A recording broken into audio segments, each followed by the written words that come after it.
على طلبة العلم دوام الحرص على الازدياد بملازمة الجد والاجتهاد والمواظبة على الوظائف في الأوراد والاشتغال قراءة وإقراء ومطالعة وفكرا وتعليقا وحفظا وتصنيفا وبحثا، وألا يضيع شيئا من أوقات عمره في غير ما هو بسدده من العلم والعمل إلا بقدر الضرورة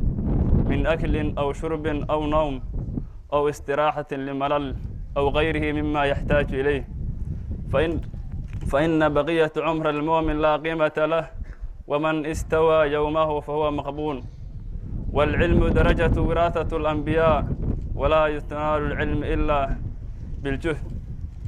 ولا ينال العلم إلا بالاجتهاد إلا بشق الأنفس. وفي صحيح مسلم عن يحيى بن كثير قال: لا يستطاع العلم براحة الجسم. وفي الحديث: حفت الجنة بالمكاره. كما أنشد بعض العرب: تريدين لقيان المعالي رقيصة، ولا بد دون الشهد من إبر النقل. كما قيل: لا تحسب المجد تمرا آكله، لا تبلغ المجد حتى تلعق الصبر. فحق على طلبة العلم على الجود والصبر على كل عارض دون دلبه، وإخلاص النية لله في إدراك علمه. وقال السبير: لم أرى الشافعي آكلا بنهار ولا نائما بليل، ومع ذلك فلا يحمل نفسه فوق طاقتها ومع ذلك فلا يحمل نفسه فوق طاقتها، وكل إنسان أبصر بنفسه، ولا يزال الرجل عالما ما تعلم، فإذا ترك التعلم وظن أنه قد استغنى واكتفى بما عنده فهو أجهل ما يكون. كما أنشد بعض العرب: ليس العمى طول السؤال، وإنما تمام العمى طول السؤال على الجهل. السلام عليكم ورحمة الله وبركاته. I would like to start my greeting with greeting our religion leaders, our parents, our school community, the director of 15, our school principal, the chairman of the district, who is also one of the teachers, Mr. Sheikh Yusuf Salat Muhammad. And also I want to greet the principal of Umar Al-Faruq Secondary, Mr. Sheikh Isa Abshir. And also I want to greet the principal of Umar Al-Faruq Primary, Mr. Muhammad Haji Hussein. And also the graduating class that I am part of, and the people who came to support the graduating class. My name is Abdurrahman Ahmad Roble. I'm here standing before you today as a part of the graduating class. It is an honor to stand in front of you today to say a few words. I want to talk about the history of our school and what is been true and where it is today. This school has a lot of history. Let me start by talking about when the school was established. The date was March 7, 2009, when the school opened. There are a few people who are behind the opening of this school in this district. One of those people is the man who first started the building of this school, Mr. Hassan Sheikh Ali Aden.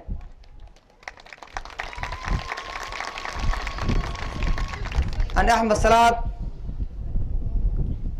and other people who were helping out at that time.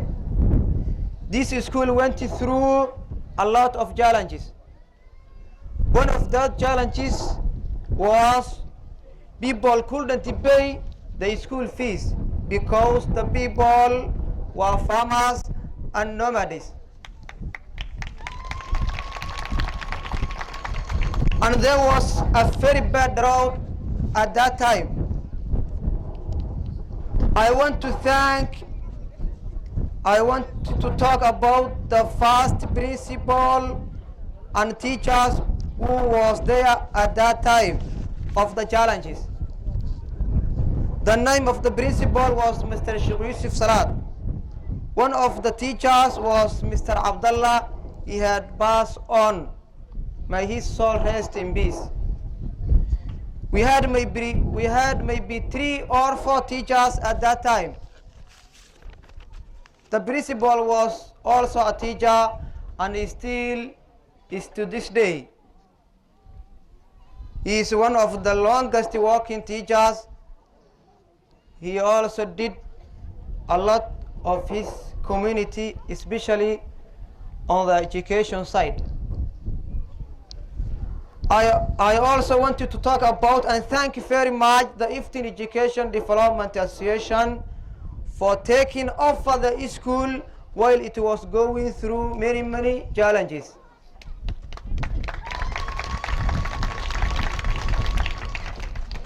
When Iftin took over, the year was 2011. It lifted a very heavy weight of the shoulders of the people who live in Amara district. It helped with the fees they were struggling to pay. Iftin to this day walking through many areas in the states of Mudug and Galgudud, from Alada to this town. Iftin helped us so much, and I would like to thank them again. It is time for us to take over from Iftin and stand with our own 2 feet. As a graduate myself and my fellow graduates, and the graduate before me who graduate from Amara Primary and now are graduating from universities, I would like to advise all of us to help educate our district and come back with our knowledge. When school was open, it was only in primary. After hard work by the community of Amara, the director of Iftin, the chairman of this district, they succeed to open the secondary school.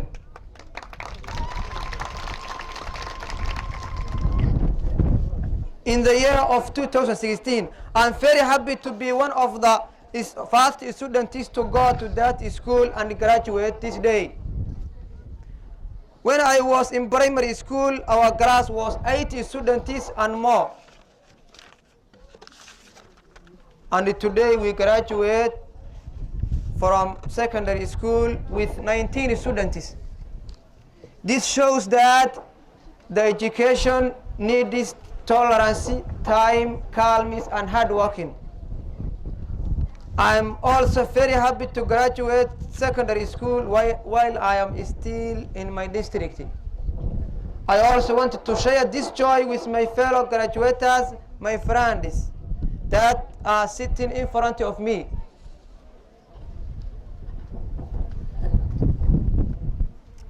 Also, I wanted to share this joy with the students who unfortunately didn't finish the school here, but went some else to finish the school. Last year, I wanted to advise the students of Amara. I say to you, educate yourselves in your district. Your district needs you the most, but another district don't need you. A good example is us, the graduating class, finishing school here. Some of us were teaching while being taught. To the people of Amara, I say to you, we need to work hard together. We need to work hard and together so that our district could be the fountain of the knowledge. Our district could be the fountain of the knowledge. I would especially like to thank my parents who were supporting my education. Also, I want to thank all the parents and teachers and the director of Iftin and the principal and everyone else who came out today to support the graduating class of 2019. Thank you for watching and thank you for giving me your attention and for listening. gabaygu wuxuu ka hadlayaa degmada waxbarashada oo qaybo badan uu ka kooban yahay qofkii dhageysta oo dhuuxa ayaana fahmi kara geedaynta maasadu ma aha nin iyo damaciise waa go'aan ka soo fila golo abwaaneede waa garangar joogtaahan ibidna guurayna nin walba garaadkii intuu yuhu gabay ku sheegaayo aabbayaal iyo ardiyo hooyo idilkeedba asxaab iyo ikhwaan iyo intii joogta ururkaana assalaamu calaykum baan idin oraayaa wacalaykum inaad dhahdaan bay ku ansaxaysaaye afar meelisoon magaalada ka irin baan idin sheego magaalooyin badan baa ku yaal dunida maantaaye maamul iyo macnay leeyihiin mid iyo gaarkeeda mucjisooyinka ay camaar leedahay ayaan qaar inii marin dekad weeye maraakiibta laga rabaan badu ku meernayne webi gaara male oo beeraha laga waraabaayo webi gaara male oo beeraha laga waraabaayo wax kastoo la quutana ayuu eebba ku manaystay biyaha macaan baa fadhiya malabka aad moodo maraad dhuuqda iyo maraad ku mayrataad uga marqaan goyne cidna kuuma miisto ah waa nin iyo mawgiisa cidna kuuma miisto ah waa nin iyo mawgiisa xagga kale miyiga nimcada fadhida meel kastood baadho dhulka tacabka weeyaan gabi ahaantiisba birinkaa tagtaba beeraha ku taal bawdka dhinaciisa mirta qaraha iyo digirta masagada bawdka uga jeeban nimcada fadhida kolkaad aragteeshaad uga dhargaysaaye cadka hilibka iyo caanaha macaane geela laga toobo intaasoo nimcay leedihiiyo qaar kaloo badane maskax laguba koobi karaa maalin gelinkeeda afar kaloon cilmigan keenina baan idin raacin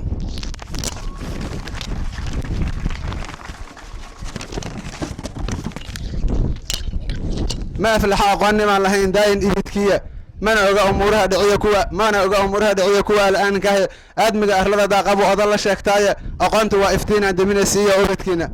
ashahaadku kuma ansaxo aqoon la'aanteede salaadana lama aqbala salli la'aantiisa uminimo adduun iyo ukhraba lagu amuurooye aqoontu waa iftiinaan demina siiya ubadkiina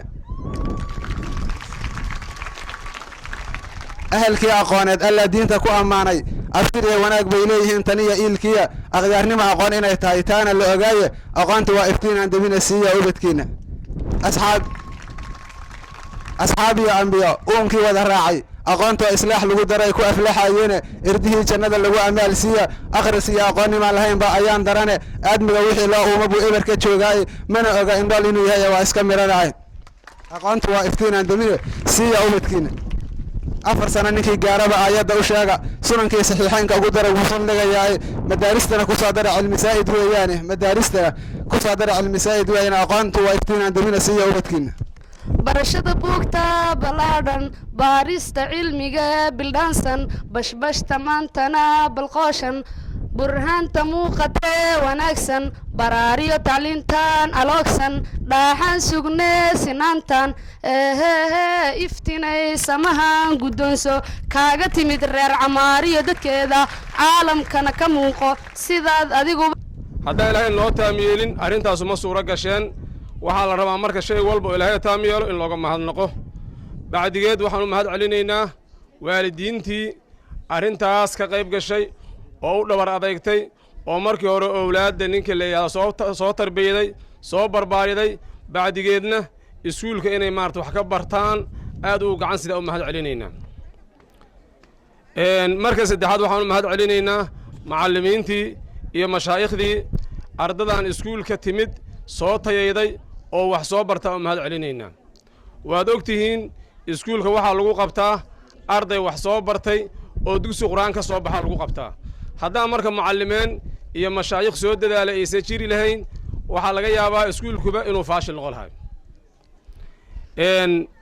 arrintaas marka arrin aad u qaaliya weeye macallimiinta mar labaad u mahad celinaa aniga hadda camaaro waxaan soo gaaray ayadoo macallimiin ay ka yihiin allah u naxariisee macallin axmed yuusuf rooble iyo sheekh xasan maxaa cabdi haddana waa ogtihiin inta macallimiin joogta waa ogtihiin deegaamada juhdi badan iyo dadaal badan ayay macallimiintu ku leeyihiin mahadnaqay ku leeyihiin waxaan leenahay kuwa dhintan allah u naxariiso kuwa joogana allah barakeeyaan leenahay maasha allah waxaan kaloo u mahad celinayaa iskuulkan camaara dad badana gacan ka geystay sida hore loo sheegay dadkii gacan ka geystay oo nagu taageeray inuu heerkan soo gaaro dhammaantood qaybaha bulshada meel kastay uga jiraanba aad baan ugu mahad celinaynaa gaar ahaan mahad gaar ahaaneed waxaa u celinaynaa iskuulkan furitaankiisa dad khaasa oo gacan naga siiyey markaan furaynay oo aan ka xusi karo caliyaro nuur oo ka tirsan shirkadda iska bani aasaaskii iskuulkan gacan weynu ku lahaa maasha allah allah ka abaalmariyaan leena waxaan kaloo meeshaan uga mahad celinayaa iskuulka jiritaankiisa dad lafdhabar u ahaay oo hadda aan ka xusi karo way badan yihiin sheekh yuusuf salaad oo hadda nala jooga maasha allah waxaan kaloo ka xusi karaa macallin ilka case oo iskuulkan camaara sanadaha badan ku soo qaatay saas darteedna amaalmarin u yeeshay hadda inuu agaasimo ka yahay mu'asasada iftin waxaan kaloo halkan uga mahad celinayaa mu'asasada iftin oo qayb weyn ka qaadatay jiritaanka iskuulkan waxaan leenahay allah barakayaan leenahay waxaan kaloo halkan uga mahad celinayaa ardada camaara oo aad iyo aad ugu dadaashay jiritaanka iskuulka iyo tacmiirkiisa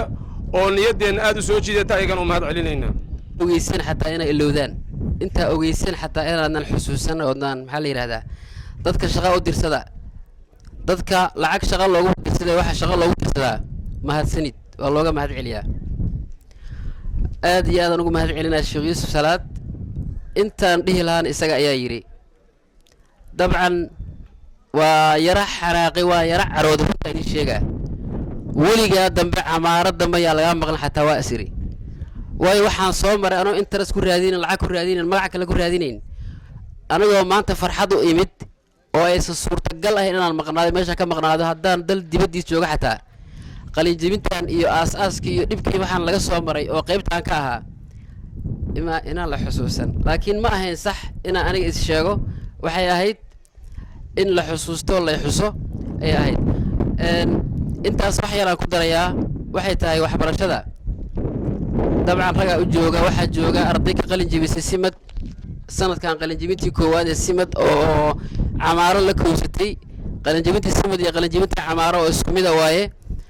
ardaydaasaa wax badan oo wacyigelin idiin haya wax in la bartona dhibaa laga maraa haddaada dhib marina inaad wax barato iska qalin jebiso ma ku soconayso halka shay aan ka hadlayaa waxay tahay waalidiinta ilmaha yaryar iskuullada ha la geeyo dugsiga geey iskuulkana geey haddii sidaas aad samayso waxaa laga yaabaa berri waxaad ku xisaabtanto ama tirsto inaad hesho maanta intaanaa noo qalin jebisa noo fadhisaa waxaa laga yaabaa dad intoo kale ay u joogaan oo waaweyn ama birta maanta u garaaca ama beeraha u aada ama se duruuf kale iyo shaqo kale haysta ama se kuwa dhibaatada ku haya deegaanka ah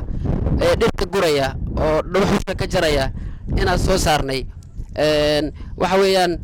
waxa habboon waxbarashada in la tago intaas gabagabinaya insha allahu tacaala aad iyo aad ayaan kaga mahad celinayaa xafladan quruxda badan ee qalinjebinta ah aan aad u faraxsanahay inaan ka soo qayb galo anigoo safar cadaada uga imid si aan uga qayb galo xafladii ama ardaydii ugu horreeyday ee ka qalinjebinayna iskuulkeena camaara hoose dhexe sare aadaan ugu faraxsanahay runtii arday qalin jebinaysa imtixaanka ugu dambeeyey ay ku soo galeen iskuulkeena Umar Faaruq ee cadaado oo weliba imtixaankana waan ka qaadanay aadaan ugu faraxsanahay inaan maanta mar kale hortooda imaado waxaan kaga mahad celinayaa reer camaaro dadaalka iyo iskaashiga iyo cilmiga jacaylkiisa xataa kelimada camaara xoogaa mar ayaa carabiga fiirinayay bari waxaan wax ku soo bartaan ka dalka Suudaan waa dal Carbeed oo muddo 2 sano aan joogay oo bachelorkii masterkii baan ku soo qaatay kelima marka camaara marka la fiirsho camiritaan ee meesha ka muuqda حتى استعمار كذا مركو ليه أما جوبيسو كلمة استعمار إن أيوه استعمالا سحمة سبب استعمار وعمرتان معناه إيه هذا الهان وحود ليهن كأنه إنه يمادين إنه وضع مدى عمران لكن تودو واحتلال استعمار ما عمارة وحا مغطية تمجالا عمرتي علمي وكو عمرانت علمي قالهان ديني سير لي الشيء أنا وضع مركو وريدي ولأول مرة أنا ما هذا عمارة هذا وفرح سنة رتي إلى أن السوق جارة مقالة عمارة وبعد كان يعيد المغلى جرمان تلفت إنها يسوق جاران ريو أركيا هذا وفرح سنة عمارة مركية مقالو أرضي حتى كتي ما هذا أركيا نوجو الرا عمارة كيمت وأرضي دينهان أخلاقهان أدو نكسر تاسنا باك جرون كقفكم ماشوا كيمت أي تلمامسة مركين ده أهل الدين إليهن ومشايخ يا علماء يكون بانتهاي ayaa meesha ka muuqata ilahay hadin ziyaadiyo intaas kadib warkeenu waa ku kooban yahay waxaan taagannahay meel xoogaa qoraxa waan jeclaa lahay inaan waqti badan wada qaadano oo in badan aan wada hadalno mahadcelin kadib reer Camaaro waan ku faraxsanahay maanta xafladan arday ugu horreeyay ee dugsiga sare ee Camaaro ka qalin jabinaysa maanta inoo qalin jabinayaan sidaad ogtihiin iftiin xataa eraga markaad fiiro laftiis iftiin ka macna ahaan man eragu xataa erag la iska yiri maaha wuxuu ku yimid xikma iyo fikir iftiin macnaha waa iftiin leer soo baxaya marka meel mugdiya haddii iftiin laga shido waxaa muuqanaya wixii meeshaas qarsoonaa oo dhan inay soo baxaan eraga iftiin marka sida muuqata wuxuu ku bilowday waxbarasho in dadka wax la baro ee kuma bilaaban dadka in la quudiyo taariikhda haddaad dib u akhrideen hadda ummadaha guulaysta ama waddan kastoo meel gaaray waxa ugu horeeya oo wax ku noqday waxbarasho weyn laa yumkin taariikhdu ma qorin waddan dhaqaale inta ka bilow dhaqaale ku gudbay laakiin dhaqaalaha waa inay jirtaa fikrad iyo waxbarasho asaaska dadka cilmigooda oo markaa taana waxaa daliil u ah aayal quraaniyo quraanka ugu horeyda iqra bismi rabbika alladhi khalaq iqra nabi waxba akhrin waxna aan noqon ee la akhri taa waxay daliil u tahay marka cilmigu inuu yahay furaa kuwa iftiin markay yihiin waa dhalinyaro intaanaan qayb kamid ah naga mid anaga dadka deegaankan u dhashay fakiray markii waliba ayagu qurbaha ayagoo jooga isweydiiyay war anagu nolol waxaan ku noolahay xataa qofku markuu nolosha dhibka badan markuu ku jiro inuu jawaab ka bixiyo iyo mar asoo ka maqan qurba joogo inuu jawaab ka bixiyo kala duwanta maana dareenka qof qurba joogo iska nool noloshu fiican tahay inuu yiraahdo war maxaan ka soo tagnay war dadkan ka soo tagnay dad noocay ahaayeen duruuftaas haysata okay maxaan sameey karnaa nolosha waxaa jira waxaad markasta qaban karto iyo waxaa jira wax laga yaabo hadda inaad qaban karin ayagu waxay isweydiiyaan maxaan qaban karnaa suuragala waxay ku fakereen oo suurtagal inay tahay inay waxbarashada base ka dhigtaan dadkana wax baraan sababtoo dadka wax la bara ayaa macno yeelanay nabi calayhi salaatu wasalaam dadka waxbarasho ayuu barayay ee dadka guryo ugama tegin guryo iyo dhismo midna ugama tegin laakiin dadka waxa uu baray aqligooda ayuu bedelay ayagoo dadku diyaarsan oo guryo dhisan kara ayuu ka tagay nabi calayhi salaatu wasalaam sida awgeed iftiin juhdiga ay bixiyaan waxay xoog isku geeyeen inay bal isku dayaan dadka inay wax baraan qaabkay wax u barayaan ugu sahlan inay iskuulo ka furaan deegaanada ay ka soo jeedeen hadba tartiib qaybtii ay furi karaan inay furaan wadan dambe hatta sida muuqata culayska iftiin uu batay way joojiyeen hatta iskuuladii ay furayeen deegaamadii qaar ilaa kuwii hore ay fureen bal inay soo kabaan oo iyagu ay wax tar yeeshaan ardayda iftiin hadda ka qalin jabiyay aniga hadda Suudaan ka imid arday ka baxday iskuulkan Umar Faaruq ay ugu yimid Suudaan aniga noqon xataa wagaas in Umar Faaruq meesha rasmi uga shaqeynay markaan waraysta ardaydan soo dhaweynay wadanka yimid waxaan ka soo baxnay iftiin Umar Faaruq hadda waa soo qalin jabiyay waa soo laabtay qaarkood master wada ardaydii ka qalin jabiyay isku Umar Faaruq taa markaa iftiin hadda waxa u muuqda mirihii ay beerayeen inay isku soo dhawaadeen inay guuleysan rabaan inay yoolkii ay lahaayeen inuu soo dhawaado iftiin marka maadaama dadka isku tago dhalinyarada ay tahay annagu dowrkee ayaan ku leenahay iftiin waa fure laakiin furaha sii weytaanka socodka laga rabaa anaga ayaan naga rabaa gaar ahaan ardayda wax ku baratay iskuullada iftiin gacanta ay ku haydo waxay kaga duwan yihiin ardooyinka iskuullada kala dhigta waxaa ka mid ah xagga cilmiga hadday xataa la wadaagaan akhlaaq wanaag iyo dabacsanaan lagu daray volunteernimo arday uu ku shaqeeyo ayadoon qof oo wax ka sugayo in wax sidaayo aysan jirin inuu bixi karo juhdigiisa inuu asagu dadka wax bari karo noqon karo quraanku wuxuu leeyahay in ibrahima kaana umma ibraahim wuxuu ahaa ummad qoom dhan marka soo biraha la mid noqday soo galigiisa cilmigi iyo dadaalka ay qabanayeen ayuu asagu qabanay marka taa waxaan baraarugeedu uu yahay dhalinyarada iyo bulshada guud ahaan bulshaduna kaalin ay ku leedahay ardayda wax la barayaan ayagu waa base inay risaalada iftiin xambaarsan tahay inay gudbiyaan oo ah cilmiga inay faafiyaan meel walba ay tagaan oo jahli ka jiro inay iftiin ka soo saaraan haddii iftiin uu ka soo muuqan waayo su'aalo ay daba yaala ardaydeena qalin jabiday halkee ayay aadeen kuwii ku soo xagee aadeen dadkan deegaanku waxaan rajaynayaa inaan la heli doonin qof aan wax qori aqoon waxna aqri aqoon suurtagal ma qarniga anagoo joogna 22aad in degmadii ama deegaan ku hareeraysan ay buuxaan dad aan waxna aqri aqoon waxna qori aqoon ardadiina ay dhex joogaan ayagoo ah dulaabul cilmi suurtagal ma taas waa وإفتن جهدي أي بحذي إفتن مركا يوم محينا قربتها أنا عنا مين غير هذه النساء مو حيرت أنا ما تسند قرآنكم حتى أمركم تلوم الصحابة رضوان الله عليهم لا نريد منكم جزاء ولا شكورا له صحابته dadka wax siinayeen ma isla wax nasiya war hatta waxaan nasiinaa waa ma santi hatta kamarab laakiin anaga dar ilaahay ayaan ku dadaalina ifti marka juudigeedu waa noocaas waxay nooga baahantahay inaan raa ma sanid ifti marka ma santahay inta ma waa juudigii iyo dadaalkii ay bixinayeen inay ka muuqdaan goobihi ay galiyeen haday akhlaaq tahay hadday cilmi tahay hadday tahay faafinta cilmiga oo dadka deegaamada kala gaarsiinayay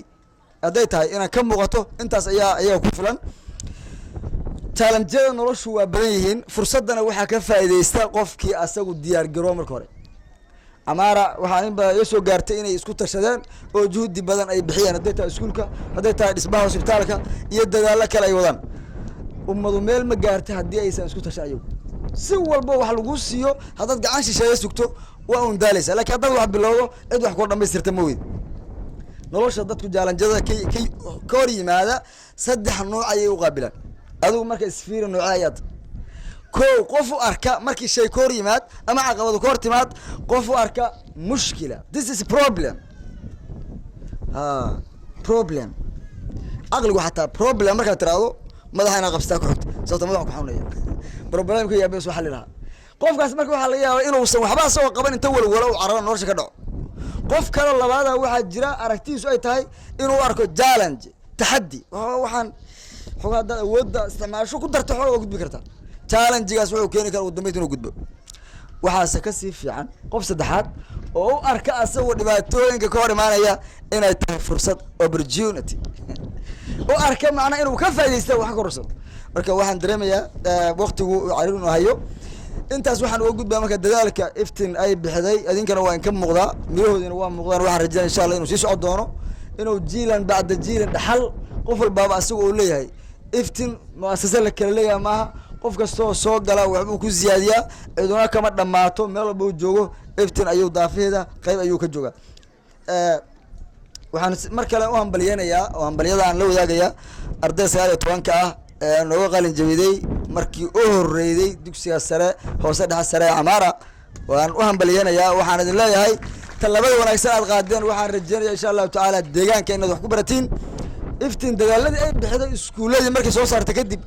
waxay isweydiiyeen ardadan markay dhameeyaan iskuulka xaggii aadayaan inay aadaan deegaano kale xamar iyo meelo kale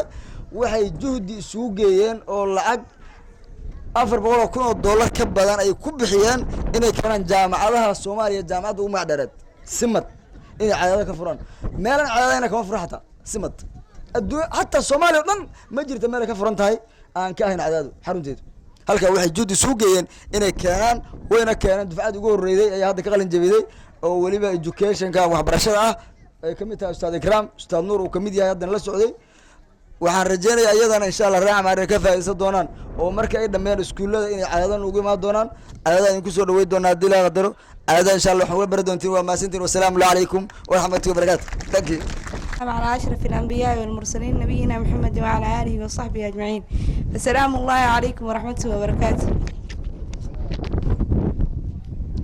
أنت أسكتب إن كساقي قرياشة مقام والبي منزل والبي ماشي كفريان عادة والسلام يا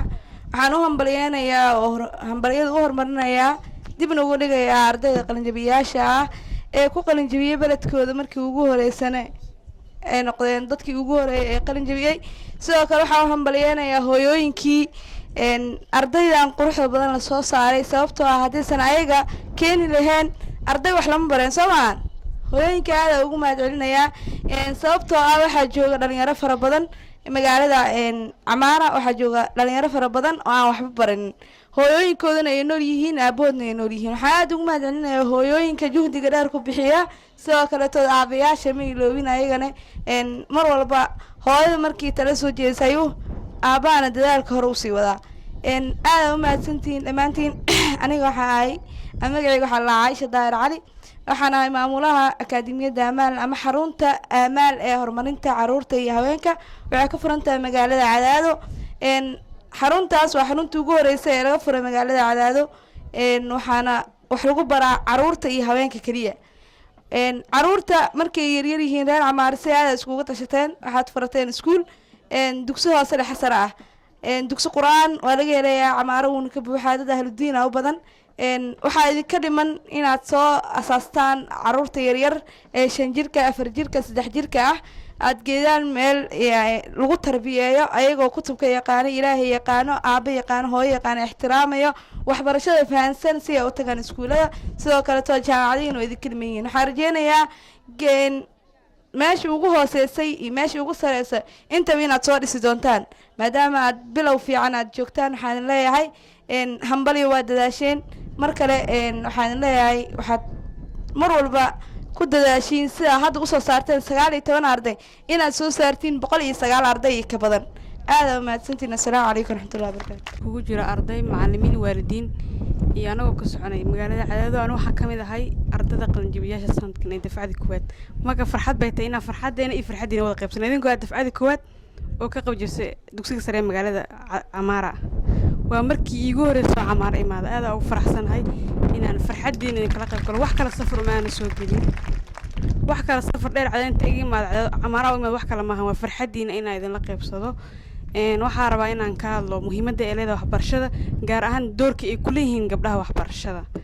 sida aan ka warhayna dunida marka la way hormartay wadankaas wuxuu ku hormar un kaliya waxbarashada waxaana hormari kara dhalinyarada marka waxaa tiin u bixi u soo baxay Camaara aad ay kugu hambalyeynaya gaar ahaan waxbarashada gabdhaha doorka ay ku leeyihiin wiil iyo gabdhaba hooyo wada dhashay hooyada markay wax barato iyo markay ay wax barana way kala duwan yihiin markasta cunuga aragtay inuu hooyo wax bartay ama wax aabo wax bartay uu gurigiisa u joogo ardayga kale uu ka firfircoon yahay oo waalidkii wuxuu in badan xiriir la leeyahay ururkiisi wuxuu ka warhayaa sanadka markuu galaas ka soo gudbaayay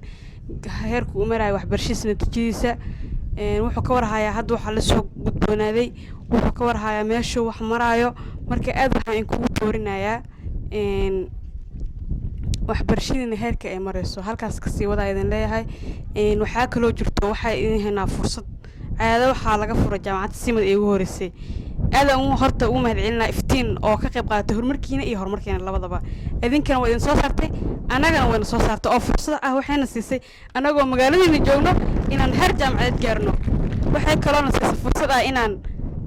magaalooyinkii hoos imaanay inaan ka warheeno iskamaana imaanayaan halkan hadii xiriirkaas u jirin oo iftiinaysa halkan in kiinlihin xiriir oo jaamacadeed iyo xiriir oo dugsi sare ah jaaniskaasna waxaan filayaa inaan ka faa'iideysan gabdhahaana cadadeena aan ku soo dhaweynay xamar hadda tagtiin waxaan laga yaabaa inaysan ka aqoon laakiin igraan safar waxay soo gashay idinkiin barato anaga ay sabarno kadibna aan magaaladeen in ku soo dhameeyno oo de waxbarashadii aad halkiina halkaas uga sii wadaan Soomaali inta badan waxay ku mahmaadaan jaamacadna jika u dambeeyso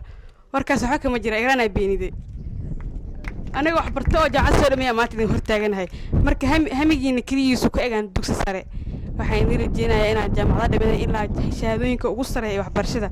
aad ka qaadanaysan aadaan kaga mahadcelinaa waqtigiina qaaliga iyo idinka waliba qorax aan u fadhiisin marba halkiina dheereeyo waqtiga oo xilli dambe marayo waan kaga mahadcelinaa assalaamu calaykum waraxmatullaahi wabarakaatuh waa agaasimayaasha macallimiinta hore ka soo hadlay anigu dhowr qodob un baan ku darayaa oo aan asaas u sii badnayn focuska waxyaabaha aan saaray waxa koow ka ah kulay anigu Camaara maanta waa maalintii saddexaad oo imaado weey marka 2007 waan imid 2013 waan imid 16 waan imid maanta marka waxa weeye marka waa platform oo visit short ayaan ku imid booqashadii afraad baan maanta marayaa iskuulka xillibi ayaan ka socdaa aniga iyo Macallin Axmed ba insha Allah taala marka waxa weeye Camaara waxaan ogaa iyadoo beero waaweyn ka baxaan oo waxaan ogaa dadku ay xagga beeraha loo jeestay laakiin maanta waxaad moodaa in xaggii waxbarashada education waxa weeye party in loo dadkii loo soo biiray oo secondary maanta uu ka furan yahay jaamacadda Simad noola soo dhaweeyay halkan Cadaado la keenay taas marka waxa weeye waa ilaahay maadiis aad iyo aad baan uga hambalyeynaya guddiga jaamacadda Simad Macallin Maxamed Xuseen wasiirka hore ma garanaysa xibin yaab haatan waxa weeye ma garanaysa agaasimayaasha sare maamulka waxa weeye iftiin aad iyo aad baan u mahadinayaa waxaan leeyahay ardayda iyo waalidiinta parents and studentska inta waxa la ka doonayaa ardaydan maanta ka baxday waxa weeye secondary-ga waa dafcada koobaad waa part 1 weey marka marka baartuga qaybta labaadna insha allahu tacaala waxaa la doonayaa 19 soo macallinka igu horreeyayba sheegay waa very nice score waa score aad iyo aad u wanaagsan bay galaan maadaama ayadoo primary ay fariistaan waxa weeye AD magaranaysa students 80 ardayda fariistay waxaa markaa soo baas gareeyo soo baasay markaa waa 19 students that is very nice score waa score aad u wanaagsan anigana markaa waxa weeye insha Allah management aad baan uga mahad celinayaa waalidiintu waa inay qaybta labaad ardayda dhammaan waa inay keenaan amaara cilmiga lagu yaqaanay iyo camiradii iyo culumadii magaranaysa farabadnayna way noo joogaan oo waxa weeye ilaahay baa mataafana ay u sugnaatay marka waxaan ku soo gabagabeynaa insha Allah tacaala waxbarashada maanta ardada iyo scorekan ay gaareen aad iyo aad bay ugu mahadsan yihiin waa ku mahadsan yihiin parentska waalidiinta inta soo barbaarinayay ee soo garab taagnaa laga bilaabo ardayga markuu waxa weeye ka bilaabo intermediate dugsiga hoose markuu ka bilaabo ilaa secondary waa 12 years 12 sano weey marka 12 sariga waxa weeye waa score point weey waa point aad u wanaagsan marka waalidiintu way mahadsan yihiin ardayda way mahadsan yihiin culumadii wax soo bartay maamulka macallimiinta deegaanka cooperation waxa weeye partnership dadka ka qayb qaatay isku xirka iyo connectionka iskuulka intaba waxaan idin leeyahay aad baad u mahadsantiin xilligii salaadaanu joognaa insha Allah xilligan waa idin soo dhawaano diris baan nahay wixii insha Allah information waa idin ka qaadan doonaa hadii loo yiraahdo maadaama idinku secondary heerkiisa aad taageertay anagu secondary waa ku dari doonaa insha Allah si marka halka waxa weeye aan nadwa cooperation u sameeyno isku xir waxa weeye wanaagsan aad iyo aad baan idin salaamaya dhamaan assalaamu calaykum waraxmatullaahi wabarakaatuh salaan kadib horta marka koobaad aad aan ugu farxsanahay waa maalintii koobaad oo imaado camaaro in badan la iga sheekay asxaab badan baa iga sheekay jirto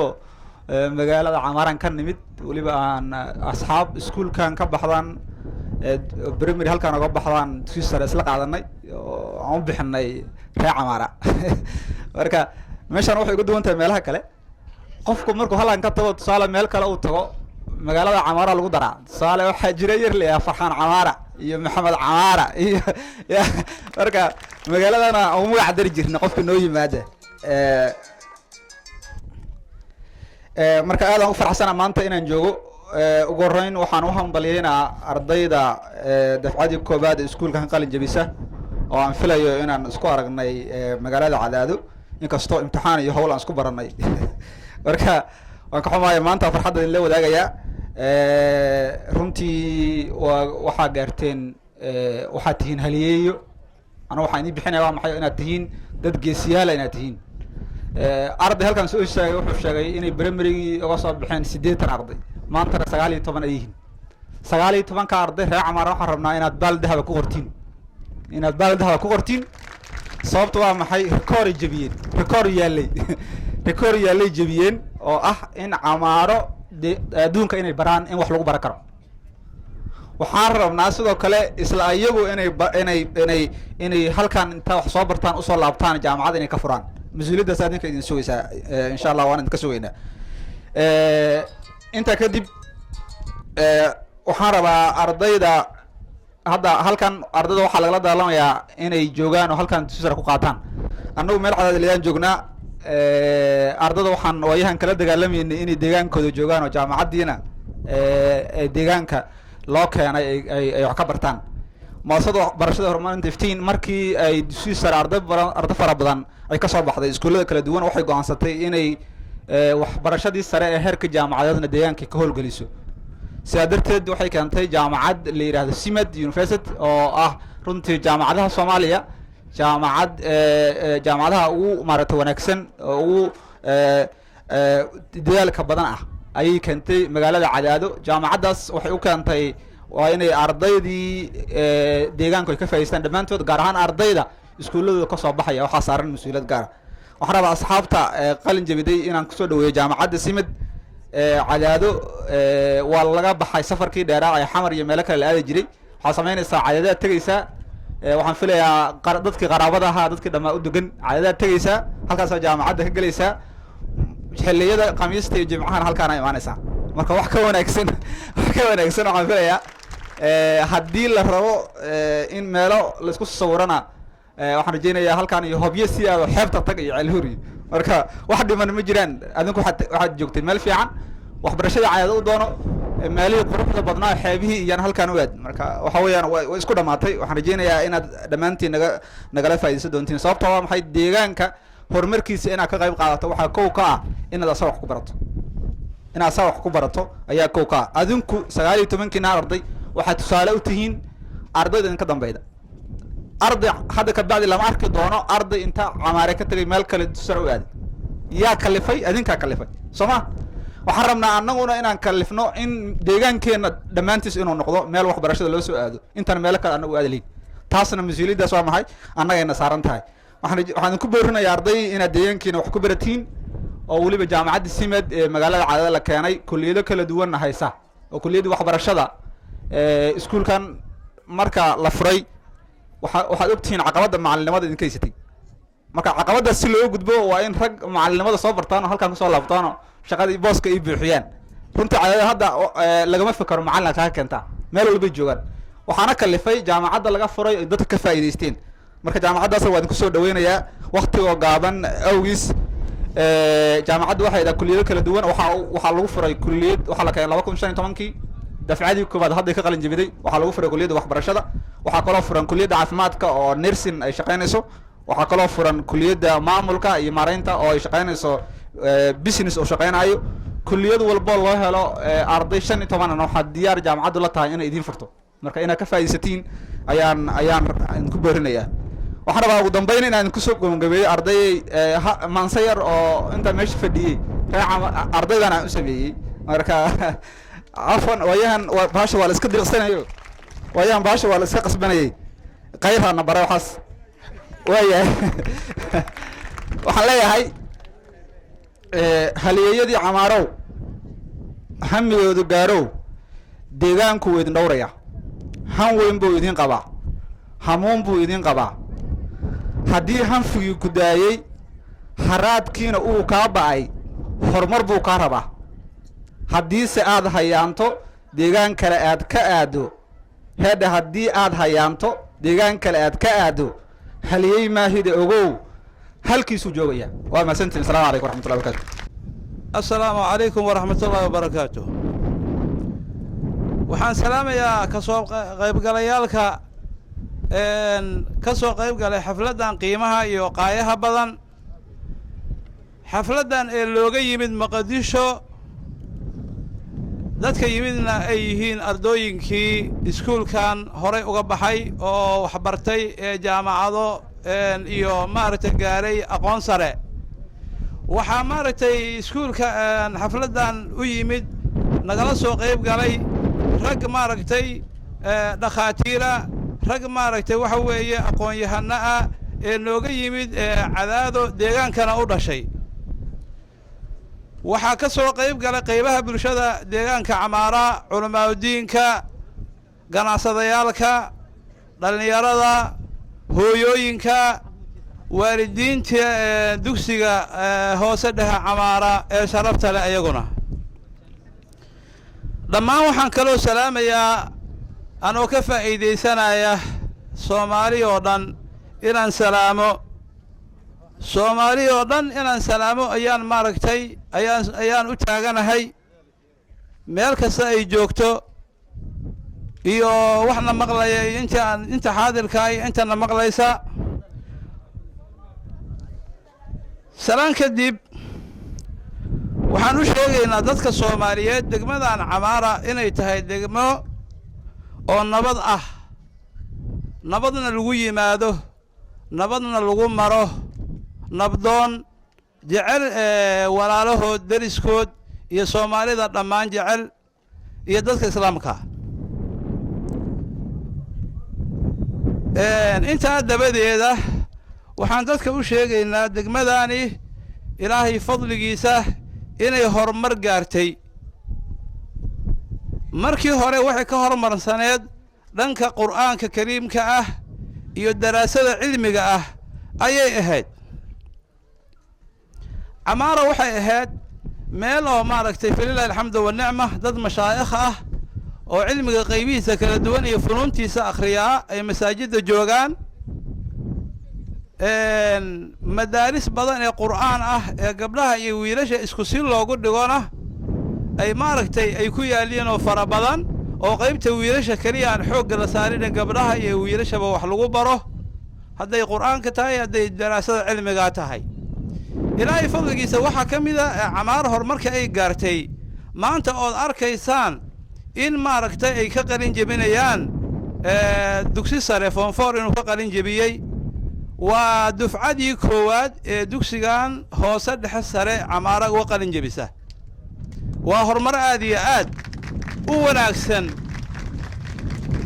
waa horumar ay ku farxayaan dadka jooga iyo dadka jecel wanaagga iyo horumarkii aqoonta jecel ay ku wada farxayaan wey waxaan idiin sheegaynaa ilaa dhowr dufco ayaa markaan ka hor ayaa waxay u aaday dugsiyo sare Cadaado ilaa Muqdisho ayaa loo aadi jiray laakiin maanta waxaa bishaaro ah sida aragtaanba in maanta Camaara dugsi sare looga qalin jebinayo ayna hamayso inay jaamacad keensato insha Allah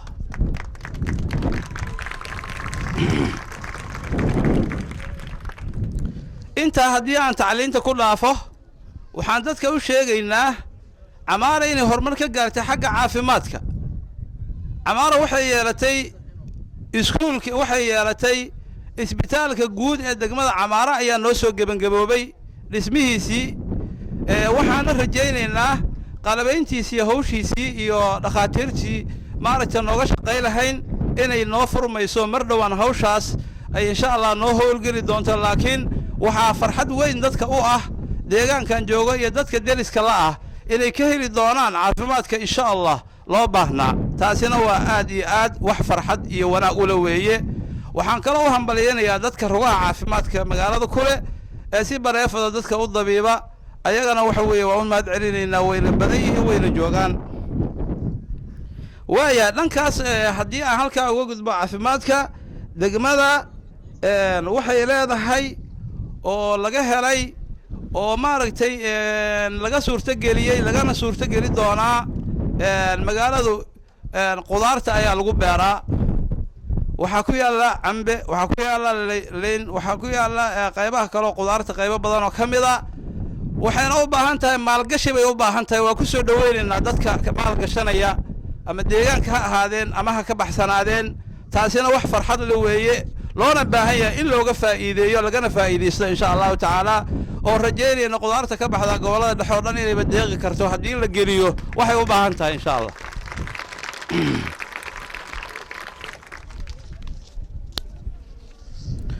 waxaan ku soo gabagabeynayaa maadaama dad fara badan ee wanaagsan insha Allah ay sugayaan waxaan jeedinayaa baaqayaan waxaan u jeedinayaa Soomaali oo dhammaan aan u jeedinayaa khaasatan waxaan baaq u jeedinayaa dadka iga hor muuqda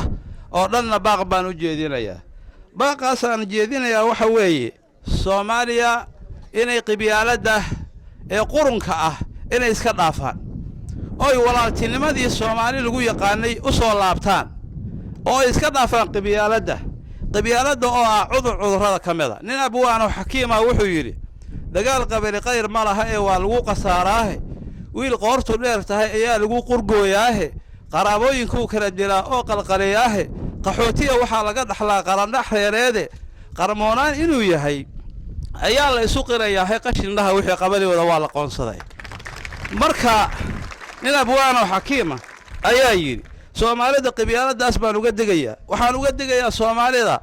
isxaqiraada iyo isliidista ay maaragtay ayagu aysan wax dalkooda iyo dadkooda ay qiimatirayaan baan uga digayaa Soomaali dal hodana ee wanaagsan bay leedahay dalkeeda ha qiimayso dadkeeduna ha isqiimeeyaan inta waa uga digayaa waxaan ugu baaqayaa Soomaalida isjacayl iyo isgaras baan ugu baaqayaa waxaan ugu baaqayaa Soomaalidu inay diinta Ilaahay oo aan ku dhalanay oo maaragtay dhaxtaala inaan ku dhaqanno oo dhaqan gelino oo hadi iyo dastuur aan ka dhigano diinteena aan u gargaarno Ilaahay quraankiisa wuxuu ku leeyahay in tansurullaha yansurkum hadaad Ilaahay u gargaartaan oo macna xaq aad u istaagtaan Ilaahay baa idin gargaaraya gargaarkaas baan maaragtay waxaan ku gaaraynaa inaan diinteena ku dhaqanno oo diinteena aan u istaagno oo diinteena waxa weeye maaragtay hadi iyo dastuur aan ka dhigano intaas baan maaragtay aan idinku dhiirigelinayaa naftayda iyo naftiinana khayr baan idin rajaynaynaa wassalaamu calaykum waraxmatullaah